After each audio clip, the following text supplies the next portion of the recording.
Noong una, si Aden Albireo ay tinaguri ang bayani ng lahat. Wika niya, "Ako ang Dragon Slayer King, Aden Albireo." Makikita sa kanyang tindig na may halo ng pagiging matapang at konting pagiging seryosong palabiro na tila sinasabi rin niya, "Panahon ko to! Ako ang bida dito!" Ang kanyang mukha ay punong-puno ng pagkakaisa ng lakas at dangal na para bang superhero sa isang comics na gustong ipamalas ang kanyang malupit na powers kontra kay Underlord.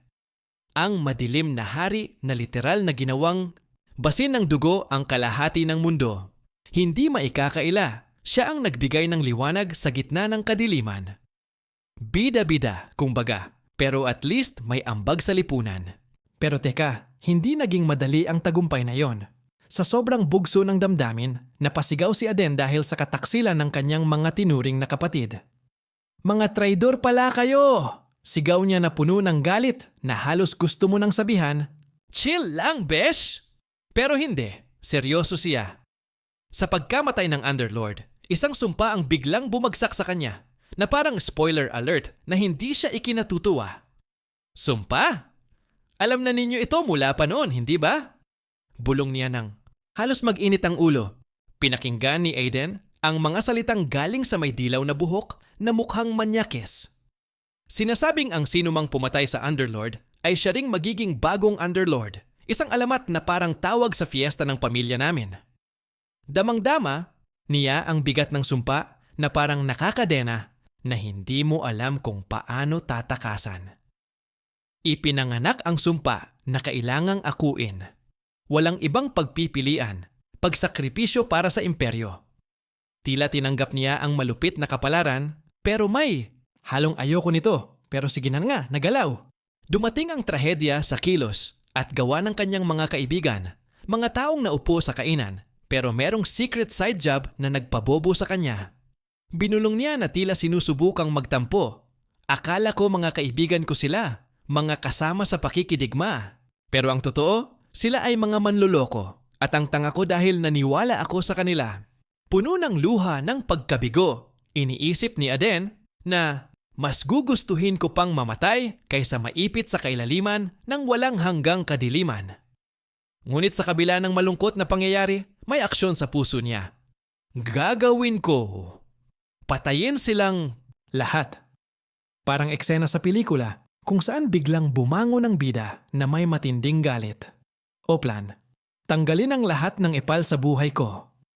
Drastikong nagbago ang mga pangyayari nang magising si Aden sa katawan ng isang batang bugnutin. Biglang parang, "WTTF, saan ako napunta?" Isang babae ang nagsigaw ng, "Anak ko, totoong gising ka na." Nasabay halakhak at iyak ng sobra na maya't maya pa sumabog ang emosyon. Napatanong ang kanyang isipan habang nagtatanong, ano ang nangyayari? Bakit nagbago ang lahat? Natila ba nagising siya sa body swap comedy from Dragon Slayer King to Bagnuting Anak? Ang layo ng career shift. Bilang batang si Aden Remes, halos natawa siya sa sarili habang nagdadalawang isip. Ako ba talaga si Aden Albireo? O panaginip lang ito? Puno ng pagkalito, pero di nawalan ng pag-asa na pindutin ang open sa kanyang mga kapangyarihan. Anya pa, sistemang ito ay dala ko pa mula sa nakaraan. Dito nagmula ang aking titulong Dragon Slayer King. Ang mga matang naglalagablab ay para nang nagsasabing, "Game na tayo, level up na ito." Reboot kumbaga, pero sana walang bugs. Habang nagmumuni-muni, pinagnilayan niya na ang katauhan na kanyang kinaluguran ay si isang lasing at maramot na anak ng Duke. Sira ulo pa. Parang drama-komedyang versyon ng sariling buhay.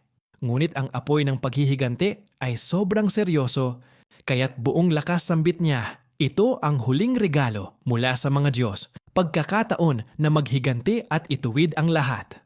Na parang bigla kang pinagbigyan ng second chance na hindi mo pa rin maintindihan kung bakit. Dito niya naisip na bumalik siya ng 15 na taon mula sa nakaraan. From zero to hero, tapos biglang back to zero. Nakakaloka! Nakipag-usap siya sa kanyang alipin, si Philip, na mukhang unang beses palang marinig ang salitang "My Lord." Kaya si Philip ay parang confused, pero sinusubukan niyang maging professional sa sobrang awkward na sitwasyon. Sa likod ng eksena, naisip ni Aden, bakit kaya siya nagulat nang pasalamatan ko siya? Hindi ba si Aiden ang mayabang? Napangiti siya at bigla niya naisip na, bati na tayo, friends na tayo, pero alipin pa rin kita. Nag-isip siya kung may dalawang Aden sa mundo na parang mismong sarili niya ay nagkakahiyaan sa ideya. Ano na ang nangyari sa ibang Aden dito? May dalawa ba kami? Puno ng kuryosidad na parang batang gustong magtanong sa teacher. Nang lumapit siya kay Philip at Annie, may dapat akong itanong. Ramdam na ramdam ang hangin ng bagong pag-ikot ng gulong ng kapalaran niya. Parang multiverse na siya. Pero ang tanong, sino ang original? So, Rafo, humakbang si Aden sa isang bagong yugto nang magtanong siya tungkol sa nawawalang master. Si Balkan na maraming tsismis ang umiikot at isang nakakatuwang biro sa kanyang sarili. Bakit nga ba ganito ang nangyari? Hindi ba ako dapat kilala bilang isang disipulo? Sa pagtatapos ng kabanata, nag-iiwan ito ng masayang cliffhanger na para sa atin ay parang hintayin nyo lang ang susunod na kabanata, kaya namin to. Sa madilim na sulok ng bayan, si Aden Albireo ay naglalakad na merong bahagyang kaba sa dibdib. Tila bang nagpa-practice ng how to be chill habang sinasabi sa sarili, parang sa araw na ito yata, babalik ang swerte ko. Sa kanyang mata, nakakita siya ng isang lalaking may mabigat na supot ng barya. Ang target niya sa araw na yon. Palihim niyang nilapitan ang lalaki. Ang puso niya ay parang nag-umpisang tumuktok ng tambol.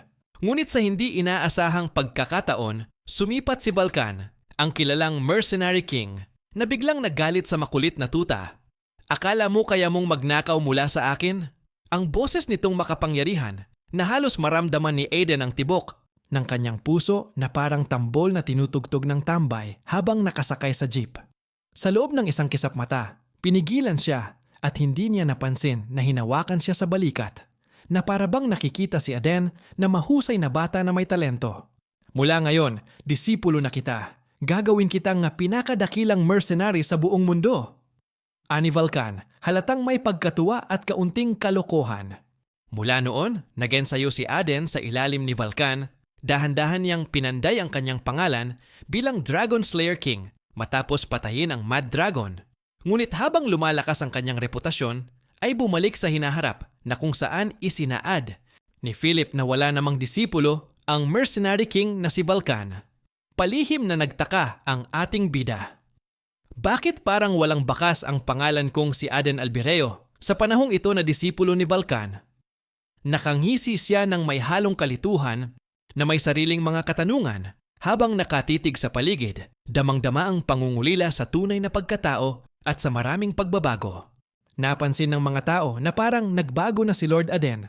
Wala nang suntukan at pagsuka sa harap ng alak. Sa halip, nagpapasalamat pa silang lahat sa pagbabago ni Aden dahil dati ay parang maangas na basag gulerong tambay si Aden.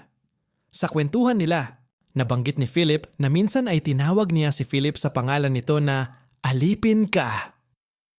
Napaisip silang lahat. Ay, yan palang nangyayari kapag nagkaroon ng matinding sakit, nagbabago. Gayunpaman, mukhang wala pa rin lakas si Aden, tulad ng isang patay gutom na gala na ilang araw nang walang kain.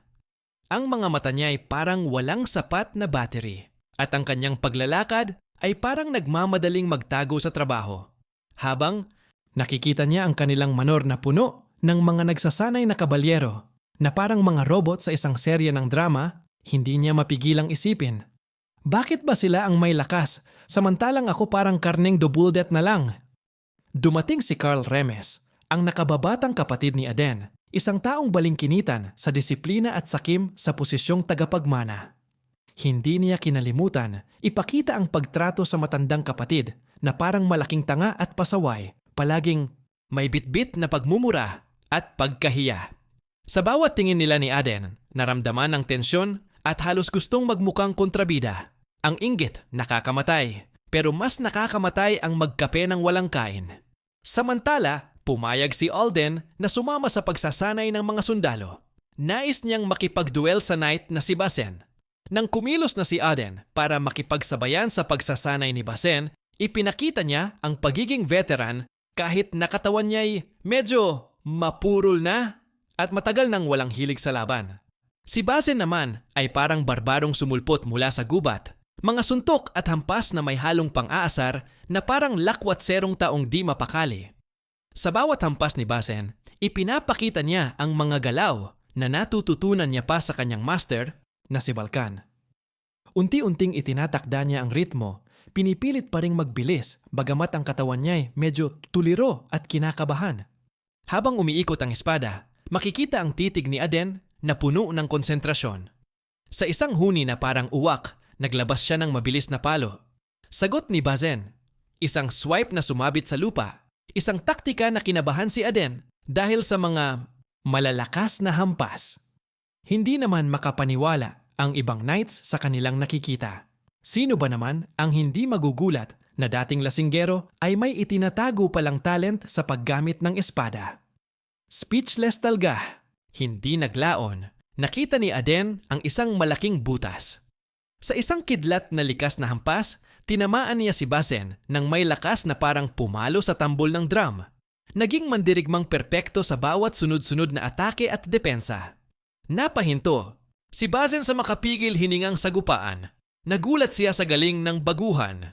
Ang moral lesson ay, ang pagsasanay ay daan tungo sa perpeksyon, pero ang katamaran ay daan tungo sa ref. Habang nagpapatuloy ang laban, nahalo ang emosyon ng mga nanonood mula sa kumpiyansa, hanggang sa pagkamangha at kitang-kitang natatakot si Basen na tila kumakabog ng malakas ang kanyang puso sa natatanggap niyang hampas. Nang huminga si Aden, sandali, ang kanyang ngiti ay nagpapahiwatig ng pag-asa at hangarin na muling magningning. Ang aral sa tagpong ito, kapag ang puso'y kumakabog, dalawa lang yan, in love ka o kinakabahan.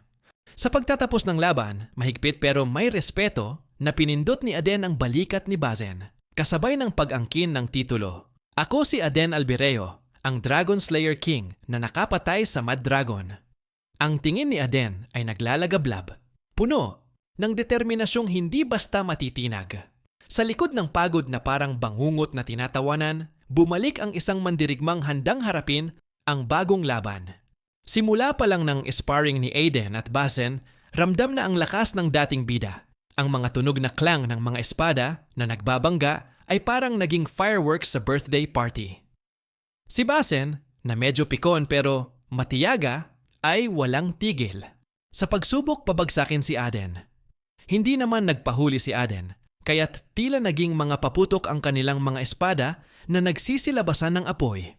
Habang nagpapalitan sila ng kumpas ng kanilang mga espada, naisip ni Aden na ang bawat tama ay may mabigat na nararamdaman, sakit ng kalamnan, pero sa puso ay may halong pagkatawa dahil nakakainis to, pero masaya.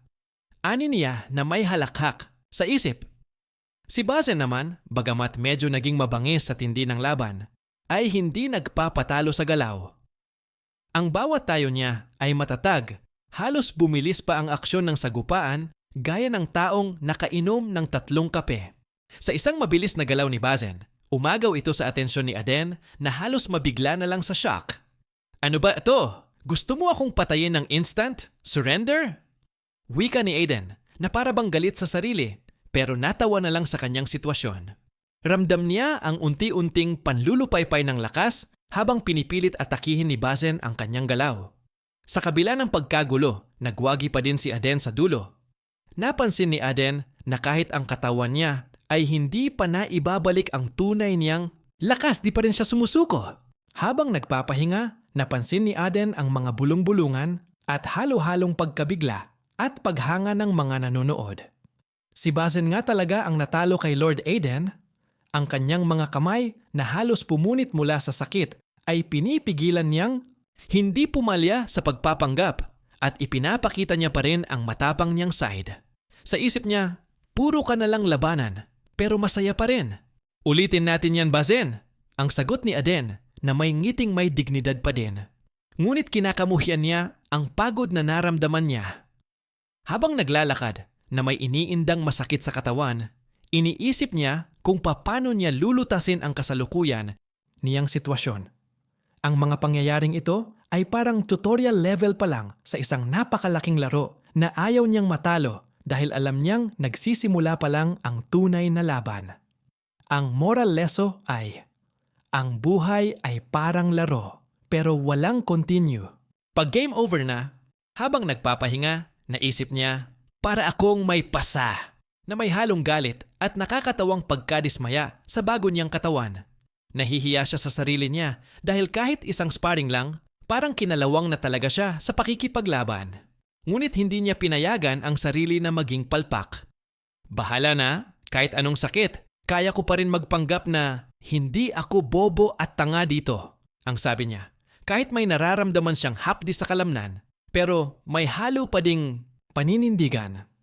Moral lesson, pag masakit ang katawan, uminom ng alaksan. Nagsimula na si Aden magplano para sa kanyang mga kalaban na totoong mga malalakas at mahirap maging kaaway. Sylveta, ang Night King na tila isang malaking tinik sa kanyang lalamunan, ngunit may tinatagong mga alas. Si Spisa naman, ang Iron Blood Saint na parang laging puyat kasi nakatakip ang mata. Si Shaura, ang Archmage na mukhang kabute. At Calcis, ang pangalawang prinsipe at Grand Alchemist ng imperyo na mukhang manyakis. Puno ng apoy ang kanyang puso. Kailangan ko silang talunin isa-isa bago sila magsanib puwersa, sabi ni Aden nang may tindi ng boses at galak sa paglaban na darating. Kung hindi ko ito tatapusin bago sila magsanib puwersa 5 taon mula ngayon para patayin ang Dark Mage, mahihirapan na ako, sinabi niya habang sumisindi ang apoy ng paghihiganti sa kanyang mga mata. Kailangan kong ayusin ang mahinang katawang ito. Saad pa niya. Paghihiganti is coming. Maghanda na kayo ng popcorn. Habang ini-imagine ang madugong plano, ninais niyang gamitin ang napakamahal na Superior Holy Potion at mga halamang may lason bilang sandata. Masakit man at delikado, kailangang gamitin ang Hurt and Heal para maging matatag, sabi niya nang may paglalakbay sa isipan at may halong katiyakan na kaya niyang lampasan ang pagsubok. Upang mapaigting ang sarili, pinili niyang sumabak sa masakit na pagsasanay na puno ng sakripisyo. No pain, no gain. Pero sana may anesthesia. Nagdalawang isip siya sa una kung anong katangian ang kailangan niyang ipakita sa ibang tao. Ngunit naisip ang sinabi ng orihinal na may-ari ng katawan. Kung ito ang paraan niya dati, gagawin ko rin. Ilalabas ko din ang kalokohan at kabaliwan ko. Sabi niya nang may matibay na loob na bumalot sa kanyang buong katawan. Hinawak niya ang mga halamang lason at inisip ang mga posibleng epekto, ngunit sinigurong tatapusin niya ang plano. May plano ako! Aniya na may nakakatuwang ngiti sa labi na naguudyok sa kanya ng kumpiyansa. Sana suportahan ako ni Philip. Sambit niya na may halong pagka-excited at seryosong pagpapasya. Sa kabila ng panganib, alam niyang kailangan niya ang mga bagong kaalaman para maging mas malakas at mapagtagumpayan ang hinaharap. Pagkalipas ng 1 buwan at kalahati ng pagsasanay, inilalarawan ni Aiden ang kanyang nararamdaman sa paghihirap. Huff! Pant! Ha ha ha! Habang pilit na pinipilit ang katawan na tumagal sa matinding pagsubok. Philip, bigyan mo ako ng mana potion. Utos niya ng may pagod ngunit matatag na boses. Kasabay nito ay ang mabilis na pag-inom ng potion na nagpapasigla sa kanya. Paulit-ulit siyang pinapalaban ng sakit sa katawan gamit ang Hurt and Heal method. Katawan ko'y sumusuko pero puso ko'y rock and roll. Nakipagtulungan si Aden kay Philip upang kumuha ng mga halamang may lason. Ay mga halamang lason, sabi niya ng may halong takot ngunit matinding determinasyon. Kahit magalit si Philip, kailangan kong gawin ito. Dagdag pa niya ng maramdaman ang tindi ng gagawing pagsasanay. Ang plano ay lubhang mapanganib ngunit heto siya, handang isugal ang lahat para sa kapangyarihan. Lason kung lason, basta may happy ending. Sa bawat lagok ng lason, naramdaman niya ang init at sakit na bumabalot sa kanyang katawan. Ito ay matindi, masakit at nakakatakot. Partikular niyang sinabi habang pinipilit gumalaw sa kabila ng hapdi. Ngunit kahit sa gitna ng paghihirap, Pilit niyang pinapangiti ang sarili, naging palatandaan ng kanyang hindi matitinag na pag-asa habang ang mana ay unti-unting umaagos at nagbibigay lakas. Biglang sumalubong ang isang pamilyar na tinig mula sa nakaraan. Sino siya? Naisip ni Aden habang may paninikip sa kanyang damdamin, halo ng kaba at pagkasabik. Ang tinig ay puno ng kapangyarihan, na tila ba naglalaman ng mga lihim at alamat mula sa madilim niyang nakaraan na nagpaalab sa interes ng mambabasa at bida. Nagbabalik ang nakaraan. Let's go! Lumabas ka, Philip! Utos ng tinig na may kasamang malakas na otoridad. Nagulat si Philip, "Opo, my lord!" habang nagmamadaling lumayo. Nang nakaalis siya, ay mabilis na nagbago ang paligid, napalitan ng mabigat na aura na muling nagpabalik ang kapangyarihan ng Underlord sa kanyang paligid na nagdudulot ng tensyon at matinding pagbabago. The boss is here! Nakilala ni Aden ang Underlord bilang isang matalik na kaugnay noon sa kanyang buhay. Tumawag si Aden ng Underlord na Dragon Slayer King, Aden Albireo. Hindi niya maipaliwanag kung bakit biglaang bumalik ang nilalang na ito sa kanyang buhay, ngunit ramdam niya ang bigat ng sitwasyon na malaki ang magiging epekto sa kanyang kapalaran. X is back. Walang mangyayaring move on. Nagbiro ang Underlord. Matagal na tayong hindi nagkita, Dragon Slayer King, Aden Albireo. Ang boses niya ay may halong pangiintriga at kahulugan. Ang kanilang reunion ay larawan ng bagong yugto sa buhay ni Aden. Isang yugto na puno ng pangambang dala ng malalaking laban at mga pangyayari sa hinaharap na maaaring malagay sa alanganin. To be continued. Abangan ang susunod na kabanata, mas exciting pa sa teleserye. Sa madilim at malalim na paligid, may narinig na mahiwagang halakhak. Hehehehehe! Nahanap mo ako! Ani ng isang tinig na puno na parang tikbalang na nagsawang tumambay sa puno. Dito lumitaw ang isang matapang na anino na nagpakilala. Matagal na tayong hindi nagkita, Dragon Slayer King, Aden. Wika nito na may halong panunukso.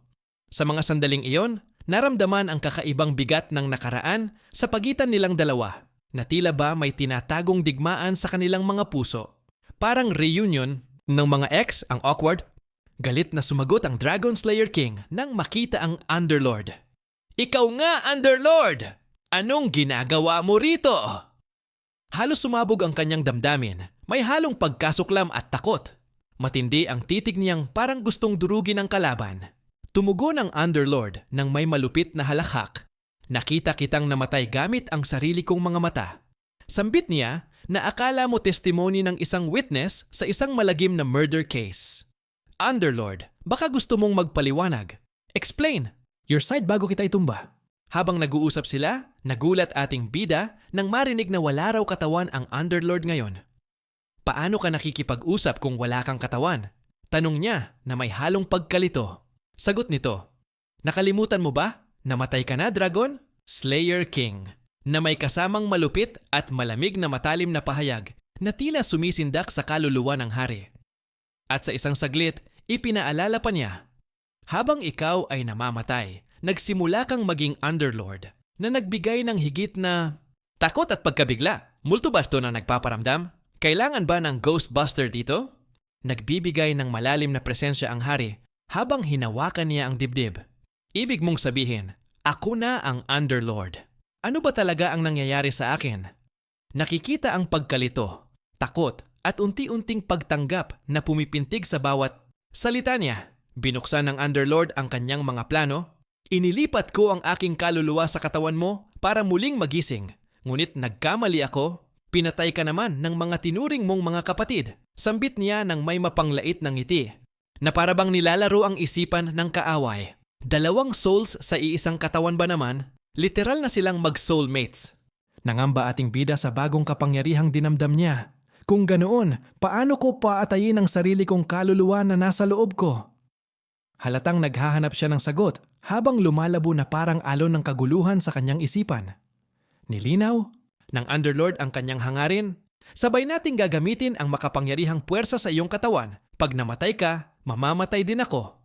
Ang tinig niya ay puno ng bagong sigla at kapangyarihan. Sabay sambit, "Hindi na ako katulad noon." Ang hirap na mag-self-love. Dalawa na mamahalin mo. Nagbukas ng nakakatakot na lihim ang Underlord na nagpapaliwanag.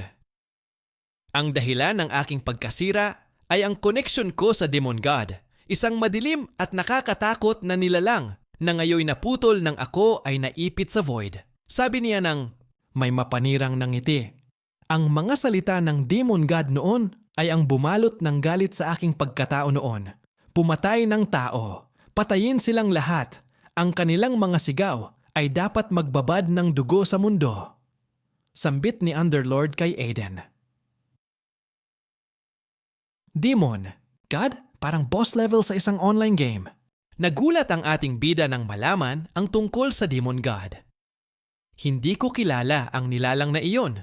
Sambit niya habang pinapalakas ang kanyang loob. Ipinaliwanag ng Underlord ang kanilang nakaraan.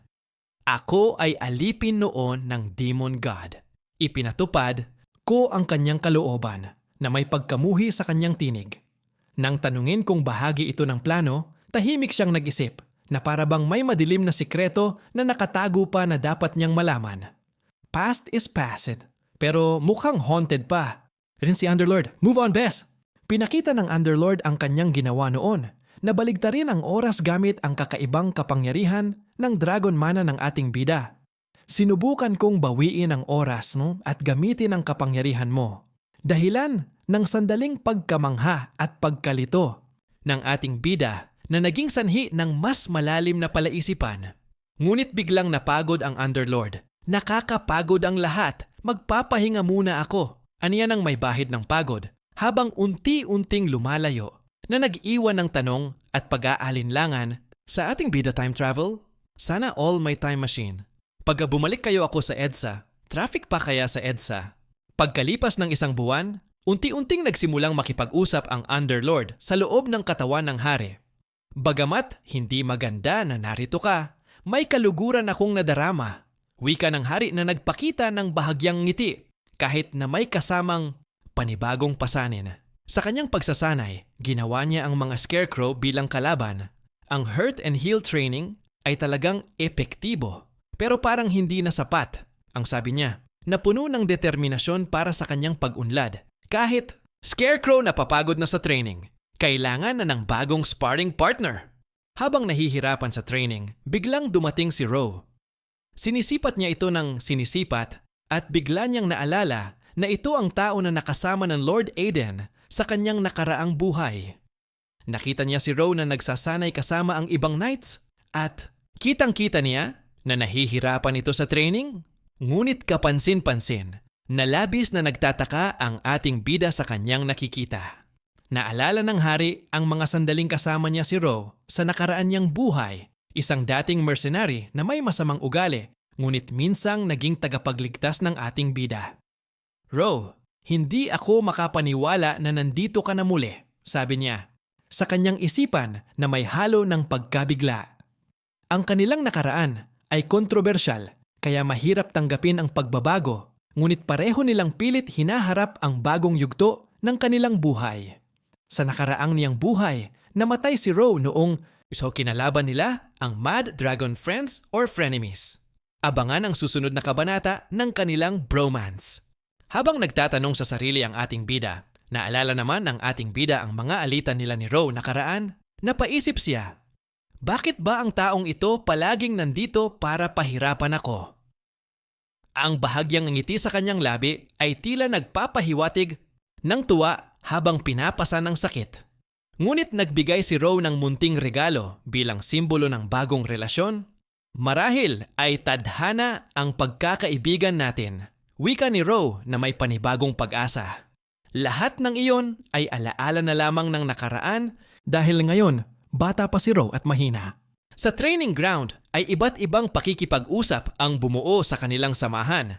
May halong patawa, seryoso at tensyon.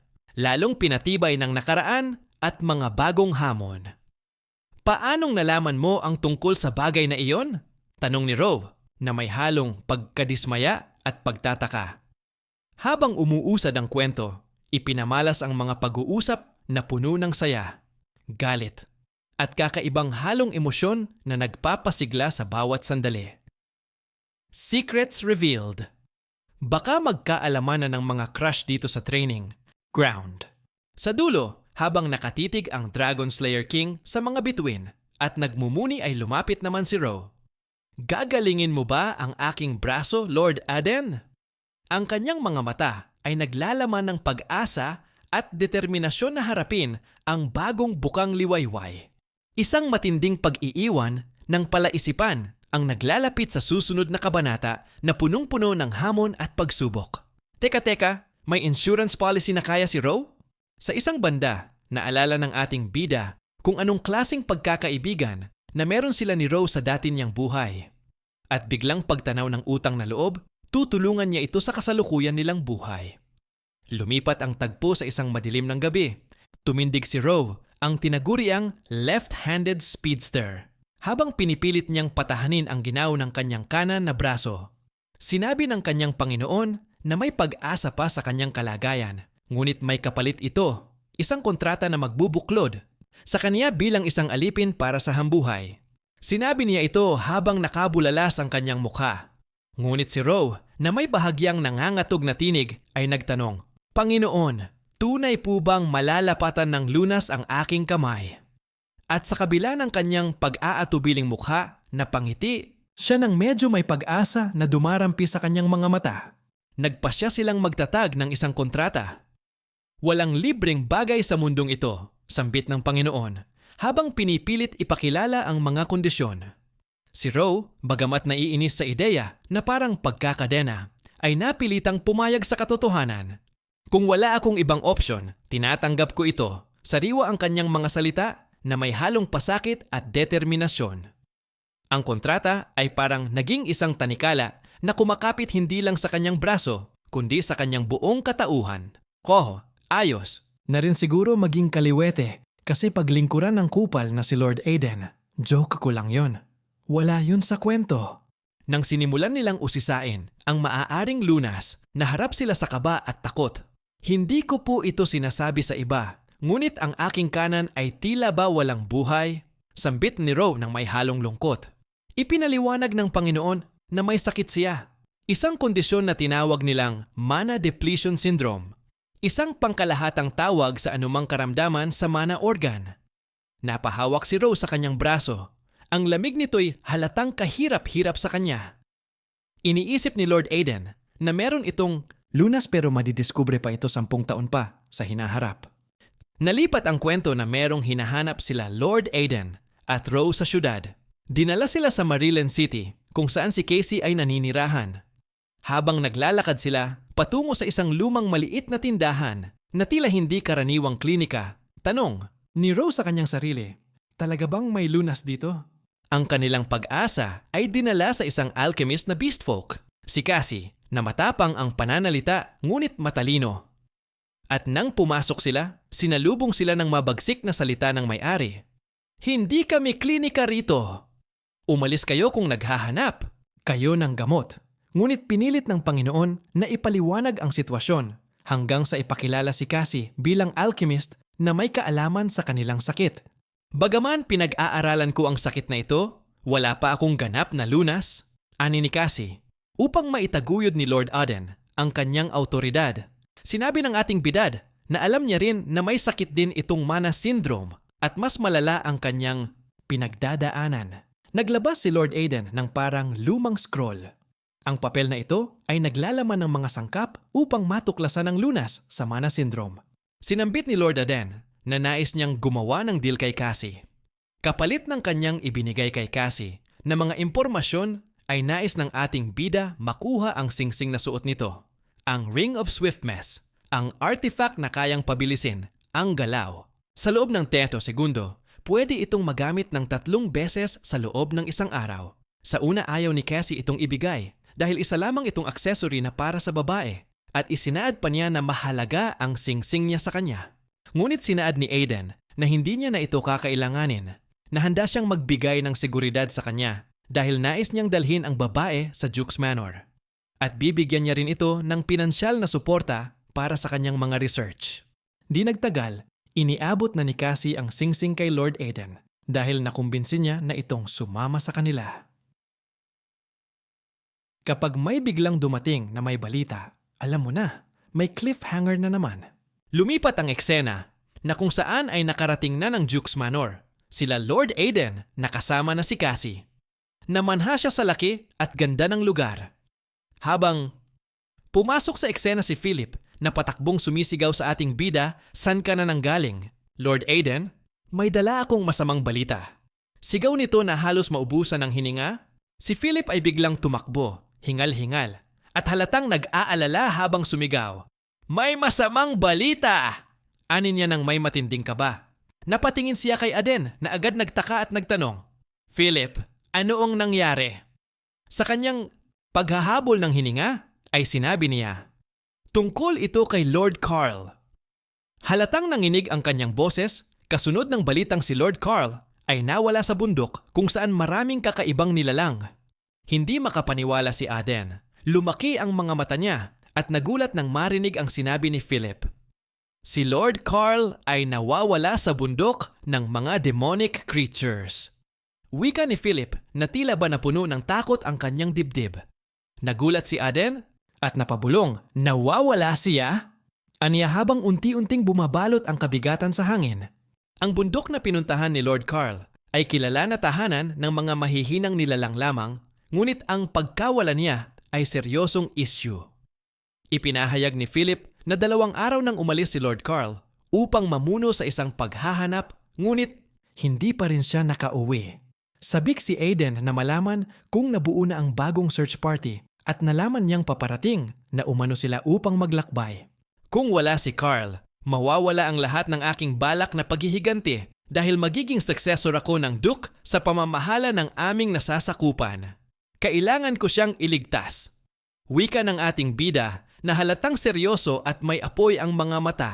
Sinabi niyang sasama siya sa paghahanap.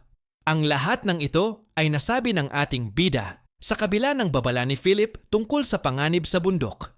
Pumunta si Aden sa loob ng palasyo kung nasaan ang Duke at sinabing, "Sasama ako sa search party." Samantala, tinangka naman nila Philip at ng iba pang alagad na pigilan siya, wika ng kanyang ama, "Hindi ka namin pwedeng payagang pumunta sa napakamapanganib na bundok." Ngunit determinado si Aden, "Kapatid ko siya." Pero ang kanyang nasa isip ay, "Anumang mangyari kay Lord Carl, babagsak ang mga plano ko." Masidhi ang panawagan ni Aden na huwag siyang hadlangan. Sa huli, pinayagan siya matapos makita ang kaniyang determinasyon at pagmamalasakit bilang isang anak at kapatid. Dahil dito, naiyak at napayakap ang kanyang ama. Samanatala, may halong pangamba ang mga kasama niyang sundalo dahil anila, kailangan nilang samahan ang enggot at lasenggerong si Lord. Aden, pinagkatiwalaan si Spele na magbantay kay Aden sa kanilang paglalakbay. Sa kabila ng pag-aalinlangan ni Spele sa kanyang isipin, kinailangan niyang tanggapin. Di nagtagal, nagsimula na ang kanilang paglalakad patungo sa bundok na puno ng mga demonyo at kakaibang nilalang. Nakita ni Spele at ng grupo ang lugar kung saan tila biktima ang kanilang mga kasama ng isang maayos at organisadong ambush. May mga dugo at sirasirang gamit na palatandaan at mga sandata na ginagamit ng mga goblin. Napansin ng ating bida na hindi ito ordinaryong goblin, kundi mga hobgoblin, mas matindi, matalino at malalakas na mga kalaban. Sinabi ito agad ni Lord Aiden sa sundalo at nagalala si Spele, "Ito ay hindi pangkaraniwan. Ang mga hobgoblin ay nasa ibang antas ng panganib." Saad niya ng may pag-aalala, nabigla ang buong grupo nang malaman ang katotohanan na ang master ng goblins ay isang hobgoblin. Isang hobgoblin? Kahit para sa akin, ito ay isang matayog na kalaban. Ani Spele na nagdududa sa sarili habang nagsusuot ng kanyang sandatahan. Ngunit hindi na tayo pwedeng umatras dahil baka maging pagkain ang kanilang mga kaalyado sa kamay ng mga nilalang na ito, pahayag ng ating bida. Nag-utos si Aden na dalhin sa kanya ang isang search dog na tulungan silang hanapin ang mga nawawala. Hinawakan ni Aden ang search dog. Nakangiti habang binigyan ito ng isang espesyal na potion upang mapahusay ang kanyang pangamoy. "Ang bait naman ng asong ito. Uminom ka. Mabilis itong magagamit sa paghahanap." Wika niya na may halong pag-asa sa kanyang mukha. Habang naglakad sila, pinigilan ni Spele sina Aiden na huwag magpadalos-dalos dahil delikado ang lugar. Natunton ng search dog ang amoy ng mga kalaban patungo sa isang tagong lungga ng mga goblin. Biglang naghudyat ang mga kasamahan na nakita nila si Lord Carl at ang ibang mga kabalyero na nakulong ngunit buhay pa rin at nasa maayos pang kalagayahan. Nagkaroon ng liwanag ang kanilang pag-asa. Hindi pa huli ang lahat. Sabi ni Aden na umiling ng maluwag, ngunit nag-aalangan din. Ngunit sabay-sabay lumitaw ang tatlong hobgoblin. Nakita ng ating bida na pinapangunahan ito ang isang tribo ng mga goblin. Paano nangyari ito? Wika ni Spele na naguguluhan habang umiinda sa gilid. Ito ay mas malala pa kaysa sa inaakala natin. Ihanda ang sarili kayo. Wika ni Aden sa may kaba, ngunit may determinasyon sa boses. Ang plano ay susugurin ng mga knights ang mga goblin para mapunta sa kanila ang atensyon, habang si Lord Aiden ay kailangang pumunta sa kulungan kung nasaan si Lord Carl, ang mga sundalo at iba pang sibilyan upang mapakawalan na sila. Agad na nagbigay ng utos si Spele. Lahat umatake na! Wika niya ng may matinding determinasyon sa tinig, habang ang mga kabalyero ay pasugod ng buong tapang sa mga goblins at hobgoblin. Sa simula, pinangunahan ni Spele ang pagsalakay. Mabilis niyang nilusob ang isang hobgoblin gamit ang kanyang espada. Isang malakas at matalim na hiwa ang kanyang ginawa. Mistulang kidlat ang bilis ng kanyang galaw. Mabilis nilang nakuha ang kanilang atensyon. Iniligtas ng kalaban ang mga kakampi. Habang lumalaban, napansin ni Aden na ang mga goblins ay sabay-sabay na nagsimula ng malalakas na hampas gamit ang kanilang mga kalasag at sibat.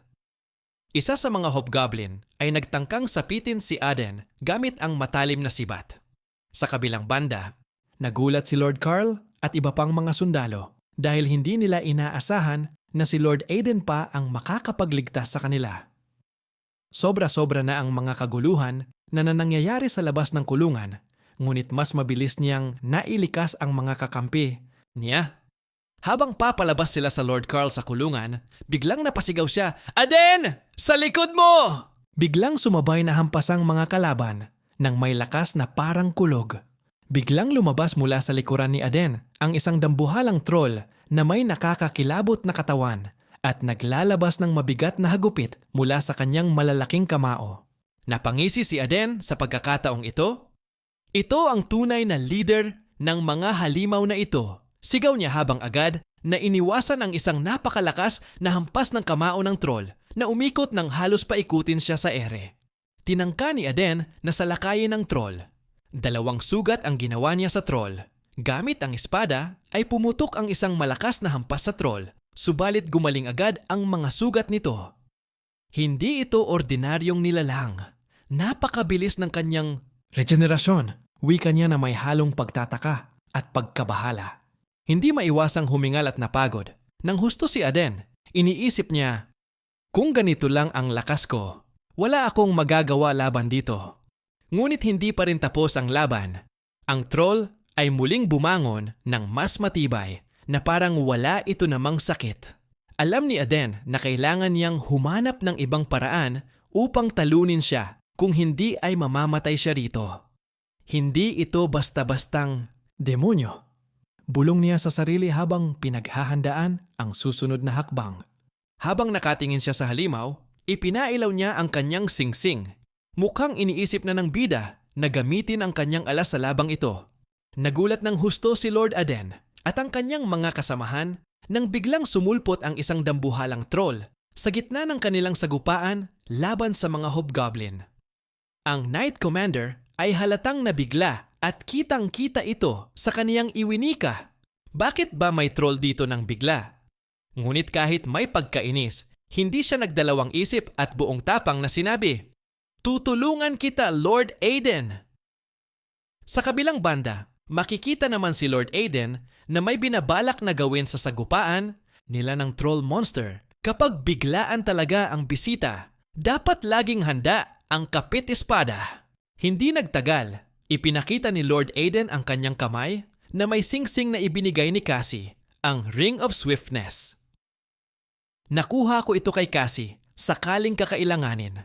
Ang sabi niya habang ang pula nitong liwanag ay nagsimulang magningning na tila nagbibigay buhay sa bawat galaw niya na ngayon ay nagmistulang kidlat na dumaraan. Nang ma-activate ang singsing, nararamdaman niya ang bilis na kumakalat sa kanyang katawan na halos gusto niyang sabihing, panahon na para subukan ito, na sinundan ng sunod-sunod na mabilis at mabibilis na pag-atake gamit ang kanyang mga espada na nag-iilaw sa madilim na kapaligiran. Habang tumatagal siya, mas tumitindi ang laban. Hindi pa ito panghuli, pero hindi ko alam kung kakayanin ng katawan ko ang bilis nito. Ang pahayag ni Lord Aden habang pinatataas ang asul na aura na lumalabas sa kanyang espada na bumabalot sa kanyang katawan. Nagulat naman ang Knight Commander dahil kahit siya ay hindi pa naaabot ang ganitong antas ng kalakasan. Sa bawat hampas ng espada, tumatagos ito ng malalim sa troll, pinapalipad ang dugo at naririnig ang matitinding sigaw nito. Nakabibinging dagundong ang pagpapakita ng kakayahan ng troll na parang libong bato ang bumagsak sa paligid. Sa bawat labang iyon, ramdam ang matinding galit, tapang at determinasyon ng mandirigma na hindi nagpapakita ng takot sa kabila ng pagsubok. Sa paglapit ng huling sandali ng kapangyarihan ng Ring of Swiftness, biglang bumilis si Lord Aden na halos hindi na makita ng iba ang kanyang mga galaw. Isang napakabilis na pag-ikot ng espada at dahil dito ay napasigaw ng malakas ang troll ng Jirrey!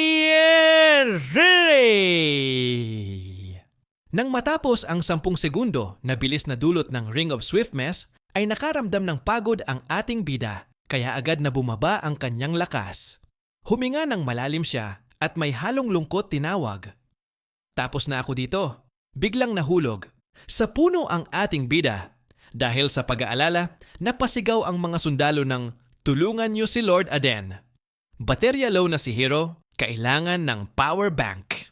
Pagkatapos ng matinding sagupaan, huminto ang mga kalaban at mga kasama. Nagmasid si Lord Aden sa paligid kung saan marami ang nasaktan at nanghihina.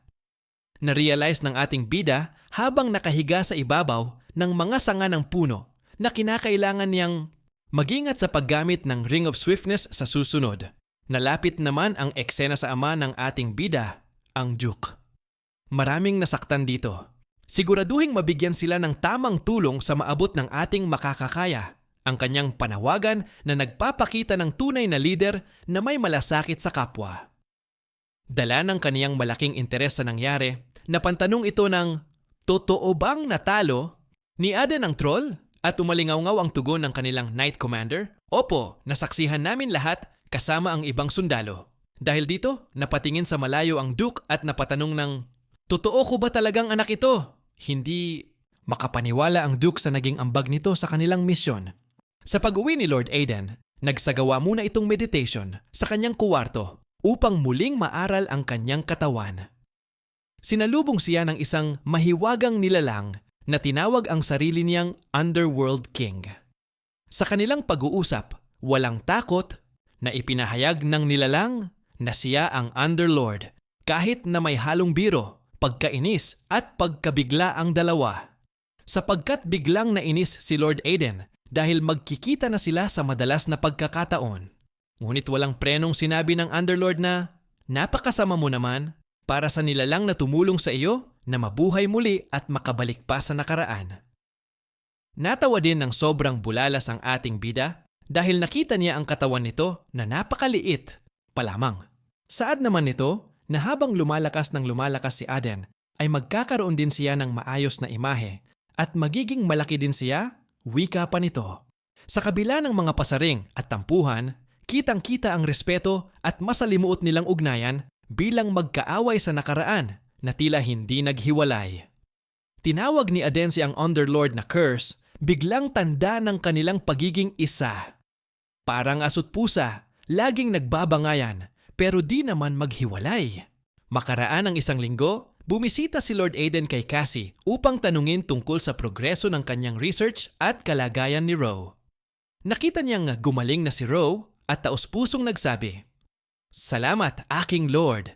Iaalay ko ang aking sarili sa paglilingkod sa inyo." Tumugon si Lord Aden nang may banayad ng ngiti at biro sa kanyang isipan na, "Mula ngayon, ituturing kitang maliit kong alipin." Nalipat naman agad ang atensyon ni Aiden kay Cassie dahil aniya dapat niya na ring magamot ang kanyang sarili. Ngunit Lord Aiden, kakaiba ang sakit ko na mana depletion syndrome kaya matatagalan pa at kinakailangan ko pa magsagawa ng mga research. Ngunit nagpapasalamat ako dahil itinuro mo sa akin ang paraan. Nagtinawag ni Cassie si Lord Aiden na Lord Troll ay natawa naman si Roe kaya dahil dito ay nagalit si Lord Aiden at sinimulan ang unang trabaho niya kay Roe. Sa mga huling pahina, makikita si Roe na abala sa mga trabaho sa kampo na halos balewalain ang sarili dahil sa pagkadismaya at reklamo ng ito ang misyon ko rito, manual labor. Sa pinakahuling bahagi, humihiling si Roe ng tulong. Tulungan niyo ako! Sa ad niya, makikita natin na kaya humihingi ng tulong si Roe ay dahil pinagbuhat siya ni Lord Aden ng napakabigat na troll. Papunta sa merchant na wari ay meron silang pinahahandaan na ibenta rito. Maya-maya, may maririnig na boses na masiglang bumati. Maligayang pagdating Lord Aden. Ani ng isang tauhang may ang ngiting puno ng respeto. Ang buong paligid ay naglalaman ng aura ng kagalakan at pananabik. Tumindig ito sa harapan ng ating bida. Ito ang troll na nahuli ninyo na pinag-uusapan ng lahat. Sambit niya na may bahid ng paghanga. Ay, ang laki at tikas. Maganda ang kondisyon niya. Malaki ang halaga nito. Ang bawat salita niya'y may kasamang tingin na puno ng inaasahang kita. Alam mo, napakaraming bihirang materyales ang nagmumula sa mga troll. Pahayag pa ng merchant na nais ng bilhin agad ang napatay nilang troll. Gusto kong gamitin ang kita mula sa pagbebentahan nito upang bumili ng mga halamang gamot. Pwede ba akong magamit ng pera para doon? Ani ng ating bida na may halong pananalig na maaprobahan ang kanyang kahilingan. Troll for sale, parang second-hand na kotse. May potential pang maging bago. Tama ka nang nilapitan Lord Aden dahil sikat tayo sa lahat ng mga kailangan. Sagot ng alagad habang hawak ang mga listahan ng gamot na iniabot ng ating bida. Maya-maya napansin ng merchant na parang may mali sa listahan. Me Lord. Mga halamang ito, hindi mga halamang gamot, kundi mga lasong halaman. Sa kabila nito, sinagot niya ng Aden na may ngiting maangas at titig na nakakatakot. Kung sinasabi kong panggamot ang mga ito, iyon ay panggamot. Naiintindihan mo yan, Di ba? Aniya na may bahid ng demonyo sa kanyang mga ngiti at mga titig. Pag sinabi ng boss na, okay lang yan. Ika nga follow first before you complain, ha ha ha ha. Napangiti naman ang merchant na may napilit na tumatawa. Ha ha ha ha. Siyempre, panggamot nga sila. Walang duda. Ha ha ha ha. Ngunit sa puso ng merchant ay alam niyang delikado ang sitwasyon. Maari akong mapahamak kung mapasama ako ang taong ito. Maingat na pag-iisip ng merchant habang may seryosong pag-iisip. Pagkatapos, matagumpay na naibenta ang troll sa magandang presyo. Easy money is the best, wika ng ating bida. Mukhang di pa rin nawawala ang ugali ng pagiging bayarang mandirigma. Pahayag naman ng Underlord sa loob ng kanyang katawan habang makikita si Roe na pagod na naglalakad matapos ba namang buhatin ang dambuhalang troll. Hindi naglaon, may isang tauhan ang mabilis na lumapit. Ginoo, yung Duke ay naghahanap sa inyo. Agad namang pumunta si Aden sa kwarto ng kanyang ama. Pagkatapos, kumatok ni Aden sa pintuan, ay pumasok na ito. Aden, nandito ka na. Pagbati ng kanyang ama na may tunong nagagalak sa kanyang anak. So, ikaw si Aden? Wika ng malaking tao na may pulang buhok. Bakit nandito ka? Ang tanong ni Aden sa kanyang isipan na may halong pagdududa at pagtatanong ng mga mata. Sumagot naman si Aden nang may pagpapakilala. Opo, ako nga po yon na tinatawag na pumatay ng isang troll. Napatanong ang Underlord kung sino ang tauhan sa kanilang isipan. Siya ang matanda sa dati kong buhay na palaging minamaliit ang mga mercenary na tulad ko. Ikinagagalak kong makita ang guardian ng northeastern border, Margrave Tried Sedos. Parang celebrity reveal. Pero ang introduction, may halong trauma. Aba, kilala mo pala ako, pahayag ng Margrave. Ikaw ang isa sa kakaunting mga swordmaster ng imperyo, sagot ni Aiden. ang antas na inaasam ng lahat ng mga kabalyero. Bawat salita ay may bigat at hangarin. Ang antas ng Swordmaster ay isang transcendent na mithiin ng maraming tao. Ang mga nakakamit nito ay lampas sa talento at umaabot ang lakas nila sa di makataong sukatan. Ang kanilang mga espada ay maaaring maghiwa ng mga bundok at ang kanilang hininga ay kayang magpabago ng hangino. Sa mga mata ni Aden ay may alab ng nais ulitin ang dating tagumpay. Dati akong isa sa kanila at hangad kong maabot iyon muli, ang maging Swordmaster. Swordmaster level, parang mythical creature na mahirap paniwalaan. Ngunit tila may mga banta sa kapayapaan. May isang masinsinang usapan tungkol sa mga kakaibang pangyayari sa paligid ng Slaughter Tower.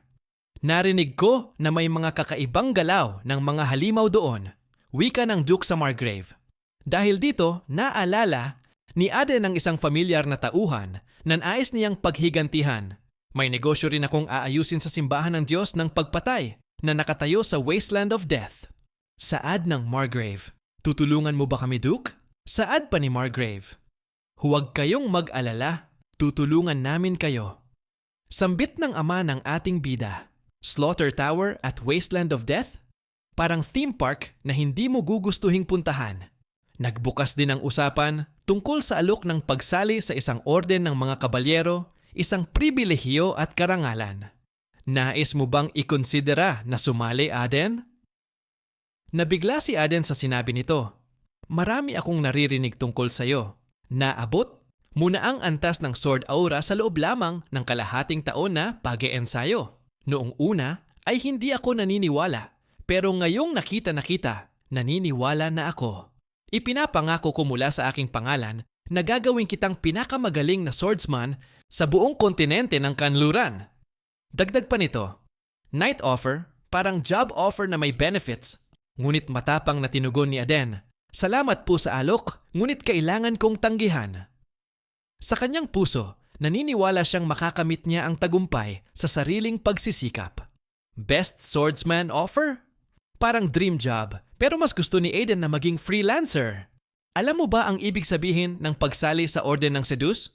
Tanong ng matanda. Alam ko po, isa ito sa mga nangungunang orden ng kabalyero sa imperyo. Ngunit kumpiyansa ako na maabot ko ang antas ng Swordmaster nang mag-isa, tugon ni Aden, na may buong loob at buong tapang. Sa isip ni Aden, naabot ko na ito minsan at muli ko itong abutin. Panahon lang ang usapin. Nagpakita si Aden ng kumpiyansa, kaya nagpahayag pa ito na.